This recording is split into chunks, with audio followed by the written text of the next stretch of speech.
जय गुरुदेवाय नमः। जय राधे श्याम की। आज हम आपको सुख सागर से चतुर्थ स्कंद का पहला अध्याय सुनाएंगे। मनु की कन्याओं के वंश का वर्णन।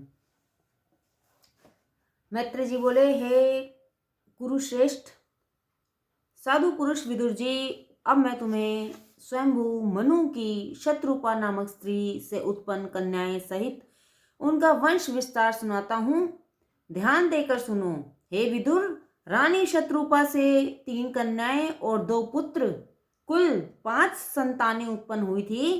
कन्याओं का नाम आहुति, देवहूति, प्रस्तुति और पुत्रों का नाम प्रियव्रत और उत्तानपाद था।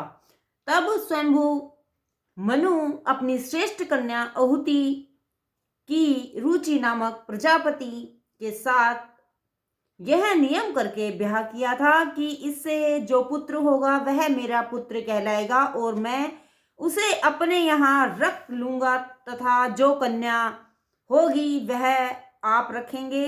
जब उसके पुत्र हुआ तो उसे स्वयंभू मनु ने ले लिया। उसका नाम दक्षिण था। वह साक्षात विष्णु स्वरूपी था।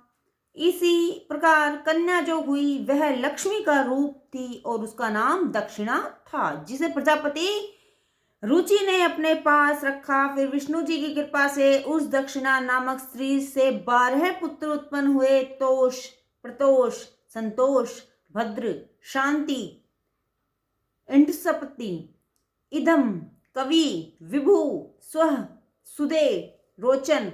इनके अतिरिक्त स्वयंभू मनु को प्रियव्रत, उत्तानपाद पहले ही हो चुके थे। साथ ही तुषित नामक देवता और मारीचि आदि ऋषि और यज्ञ नामक इंद्र भी उसी स्वयंभू मनवंतर में ब्रह्मा जी उत्पन्न कर चुके थे।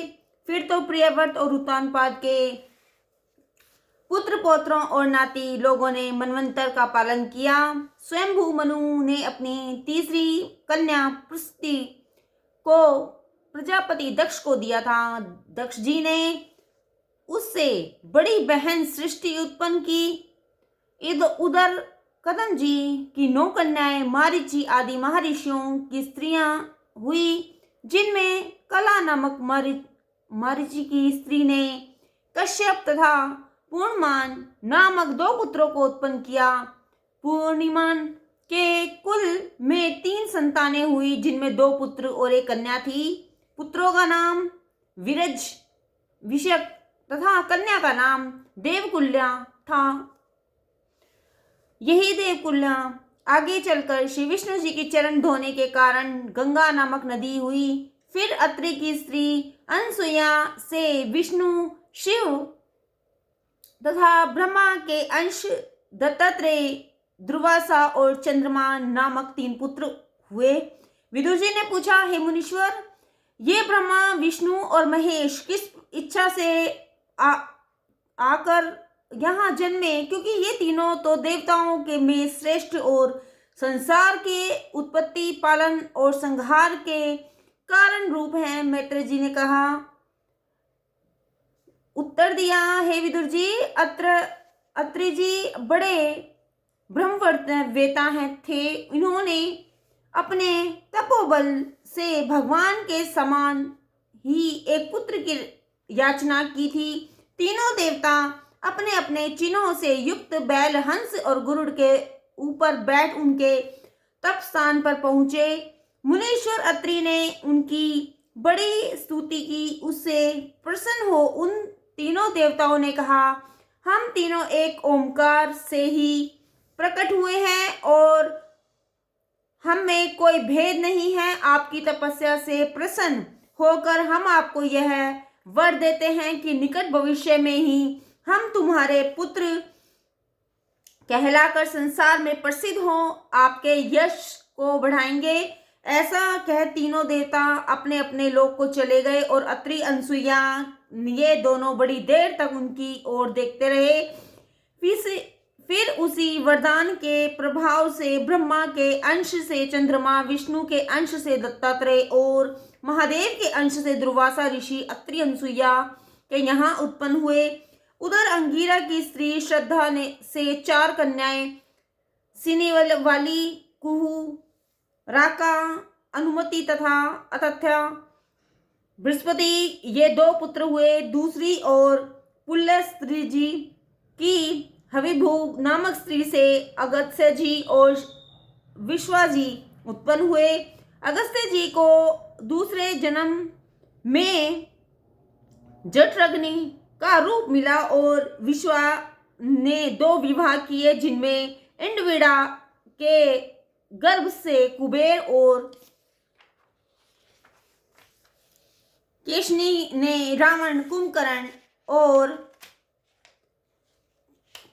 और विभीषण को जन्म दिया। महर्षि पुलह के कर्मश्रेष्ठ वीर्यान, सहिष्णु ये 3 पुत्र हुए तथा क्रिया के संयोग से 60,000 ऋषि उत्पन्न हुए।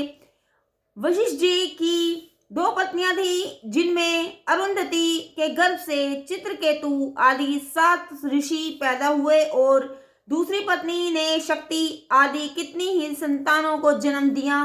फिर एक दूसरे ऋषि अर्थवर्ण की स्त्री चिति से, जिसका घोड़े का सा सिर था, महात्यागी मुनि दृगति का जन्म हुआ, जिनको अहिष्शिरा भी कहते हैं। हे विदुर जी, फिर भृंग के वंश में उनकी ख्याति नामक स्त्री से धाता विधाता नामक 2 पुत्र उत्पन्न हुए, जिन्होंने विष्णु परायण लक्ष्मी जी को उत्पन्न किया।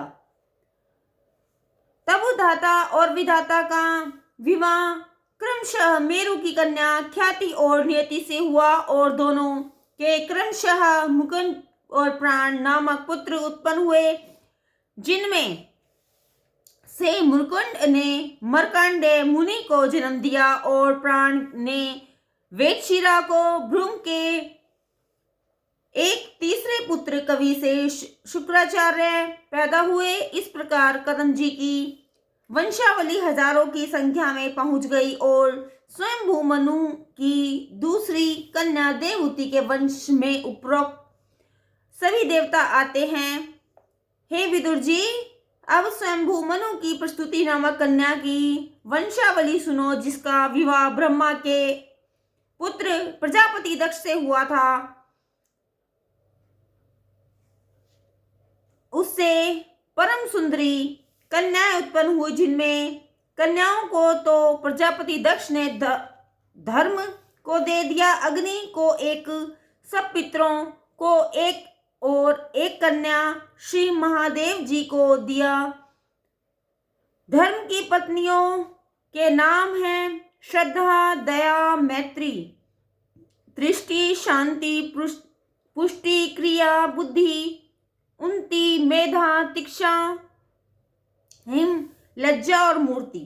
इनमें से अपने गुणानुसार सभी ने पुत्र उत्पन्न किए और जिनमें श्रद्धा से शुभ, मैत्री से प्रसाद, दया से अभय, शांति से सुख, दृष्टि से मोद, क्रिया से भोग उत्पन्न, उन्नति से हर्ष, बुद्धि से अत्र, मेधा से स्मृति, तितिक्षा से क्षेम, लज्जा से विनय और दक्ष की दूसरी स्त्री बुद्धि से नारायण का जन्म हुआ, जिससे संसार के में आनंद छा गया। इस अवसर पर देवताओं ने नर नारायण भगवान की बड़ी स्तुति की और उनकी विनय सुनकर भगवान वहां से उठ गंधमादन पर्वत पर की ओर चले गए। वहां जहां जाकर वे ही नारायण पृथ्वी का भार हरण करने के लिए युद्धकुल में श्री कृष्ण तथा कुरु वंश में अर्जुन नाम से उत्पन्न हुए। फिर अग्नि की स्त्री स्वा से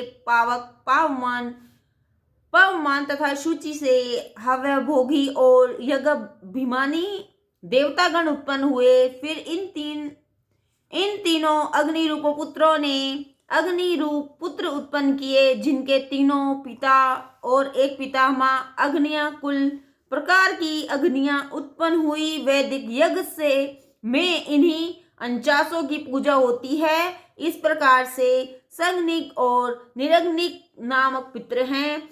इनको संतुष्ट करने के लिए श्राद्ध किया जाता है। पश्चात दक्ष ने अपनी स्वधा नामक कन्या को इन्हीं पितरों से विवाह दिया, जिससे यमुना तथा धारिणी नामक दो परम ज्ञानयुक्त कन्याएं उत्पन्न हुई है। विदुर, अब सती जी की वृत्तांत सुनो कि जो शिव जी से ब्याही गई थी, इन्होंने अपने पति श्री महादेव जी की बड़ी सेवा की थी, किंतु इस पर भी इन्हें कोई पुत्र न उत्पन्न हुआ और बिना अपराध ही दक्ष के यज्ञ में क्रोधावश अपना शरीर त्याग कर बैठी। जय गुरुदेवाय नमः। जय राधे श्याम।